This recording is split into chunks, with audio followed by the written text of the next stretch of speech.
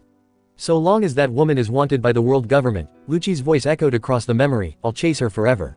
I want to live. Robin's voice screamed out at the top of her lungs, and then Luffy's fist collided. As if he was putting each one of those memories into his fists, he broke right through Lucci's iron body. The memory froze for a moment. As if someone had stopped time and they saw what looked like Lucci being hit with multiple punches all at once. Jet GATTTTLLLLLLLLLIIIIIINNNNNNGGGGGGG. Luffy screamed out, and he continued screaming the whole time. He kept throwing out countless punches. Lucci took each and every one of them. But he quickly crumbled. He was slowly forcing him backwards until he hit the wall behind him and continued to be relentlessly pummeled. The Straw Hats were cheering, screaming at him to keep going. And with one more loud scream, he had done it. This time, it wasn't Luffy or Lucci who gave out first, it was the wall. Lucci went right through it, this time blood poured from his mouth and his eyes rolled into the back of his head. Whatever was left of the building, shook and broke apart under just the sheer, brute force. With all of his strength now gone, Luffy fell to the floor as he finally stopped his second gear. Luffy-san! Brook cried out at once, ready to run forward. But as parts of the building crumbled and fell, Luffy didn't even try to move as he lay there, the shaking worse than ever.